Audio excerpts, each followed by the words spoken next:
লালমনিরহাটের হাতীবান্ধায় ধান কাটতে বাধা দেওয়ায় দুপক্ষের সংঘর্ষে যুবদল নেতাসহ ৪ জন আহত হয়েছেন।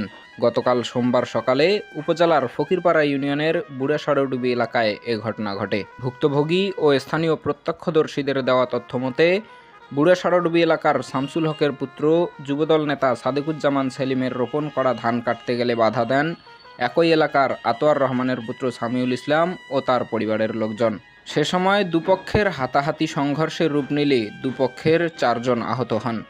আহতদের উদ্ধার করে উপজেলা স্বাস্থ্য কমপ্লেক্সে ভর্তি করা হলে উভয় পক্ষ দখলকৃত জমি নিজেদের দাবি করেন। যুবদল নেতা সাদেকুজ্জামান সেলিমের দাবি, তার ভোগ দখলীয় জমিতে দীর্ঘদিন ধরে তিনি চাষাবাদ করে আসছেন। তবে সেই জমির মালিকানা দাবি করে প্রতিপক্ষের লোকজন তাকে ধান কাটতে বাধা দেন বলে অভিযোগ করেন তিনি। আমরা ৭৩ সাল থাকি আবাদ করে আসতেছি। এখন ওই জমিটা আমাদের মায়ের নামে রেকর্ড, দ্বন্দ্ব আমাদের মামাদের সাথে। এখন মায়ের নামে রেকর্ড হয়েছে। এখন ওরা বলতেছে যে এই জমি কীভাবে রেকর্ড হয়েছে। বিগত সরকারের আমলে, আওয়ামী লীগ সরকারের আমলে অনেক বিচার সালিশ করছিল। এই জমির উপর আওয়ামী লীগের ছেলেপেলেদের অনেক হামলা করছিল। তখন সবাই মিলে তারা বলছিল যে যেহেতু জমি আপনাদের পেয়ে থাকেন, তা আমি আপনারা রেকর্ড সংশোধনে মামলা করি। পরে রেকর্ড সংশোধনে মামলা দিচ্ছি, মামলা চলমান আছে। আমি বলছি যদি মামলাতে আপনার রায় নিয়ে এসেন তো আমি ছাড়ি দিতে বাধ্য হই। এখন আজকে আমরা ধান লাগাচ্ছি, ধান কাটার জন্য আজকে আমরা গেছি, আমার ভাইস্তেরা গেছি। যাওয়ার পরে তারা আবার আক্রমণ করছে। এই দলবল নিয়ে এই দোসররা আমাদের ওই লোকজনকে আক্রমণ করাতে ভাইস্তে আমাকে ফোন দিল যে আঙ্কেল আমাদেরকে ধান কাটতে যায়। আমি দৌড় দিলাম। এই দৌড় দেওয়ার সাথে তো ওই ভাইস্তেগুলোকেও মারলো, আমাকেও মারলো।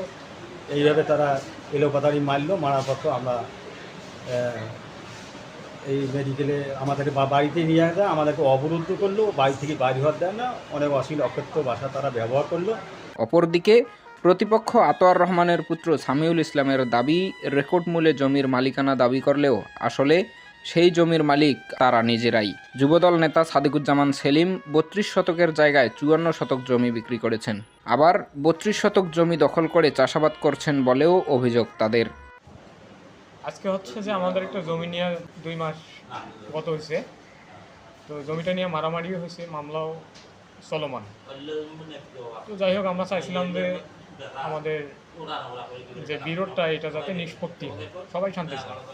জমিটাতে মারামারি হওয়ার পরে পুলিশ শাকিল, এসআই শাকিল হাতীবান্ধা কর্মরত আছে। উনি অবশ্য নিষেধ করছে যে ওই জমিতে কাগজ না দেখা পর্যন্ত কেউ যাবেন না। ঠিক আছে, আমরা যাই না। আমরা যেদিন জামিন হইতে গেছি আদালতে, ওই মামলায় আমাকে ১ নম্বর আসামি করছে। যখন আমরা জামিন নিতে গেছি ওই দিন ওরা জোরপূর্বক ধান চাষ করে। তো তারা আমাদের কাছ থেকে ৩২ শতক জমি, মানে আমার দাদির কাছ থেকে খরিদ করছে। তো সেই সূত্রে তারা ৩২ শতক জমির মালিক। অলরেডি তারা ৫৪ শতক জমি বিক্রি করে ফেলাইছে। আমাদের ওই এক দাগে জমি হলো ৯.৫ টন, ওইখান থেকে ৩২ শতক জমি তারা অলরেডি বিক্রি করে ফেলাইছে। মানে ৩২ শতক নিচে আর ৫৪ শতক বিক্রি করছে। ওই জমিটা ওরা এমনিতে খাচ্ছে, মানে রেকর্ড মূল্যে। তো রেকর্ড মূল্যে যখন খাচ্ছে, তা রেকর্ড মূল্যে আমার বাবাকে আবার দলিল দিয়ে দিছে। মানে জমি আমার বাবার কাছে রেকর্ড মূল্যে বিক্রি করে ফেলাইছে ২০০২ সালে, ২৬/১২/২০০২ দলিল দেয়। পরবর্তীতে আমি এই যে আমাদের স্থানীয় বেলাল, উনি বিএনপির রাজনীতি করে, যাই হোক ওনার একটু প্রভাব আছে, আমাদের মিটু ভাই, ওনাদের সাথে আমি যোগাযোগ করি। তো এই বিষয়টা নিয়ে আমরা বেলালের কাছে যাই। বেলালের কাছ থেকে আমি আমার স্বাস্থ্য ভাই নুরুজ্জামান বাড়িতে আসতেছি।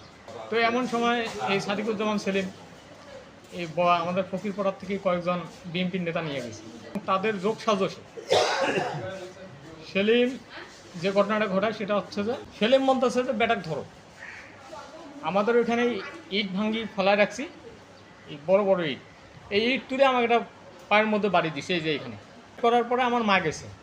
আমার মা যাওয়ার পরে আমার মার ডান পা এবং বাম পা দুটার মধ্যে আঘাত পায়। আমার আম্মা ওই অবস্থা পড়ে গেছে। আমরা এটার স্থায়ী সমাধান চাই। সেলিম হচ্ছে যে বিএনপির বিতর্কিত নেতা, এর সাথে জাকির বিতর্কিত নেতা।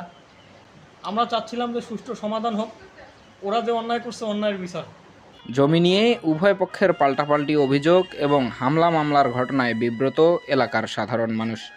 স্থানীয়দের দাবি, দ্রুত প্রশাসনিক হস্তক্ষেপের মাধ্যমে দুপক্ষের জমিজমা সংক্রান্ত বিবাদের নিষ্পত্তি করা হোক। ফরহাদ হোসেন, নেতৃত্বের কণ্ঠস্বর, লালমনিরহাট।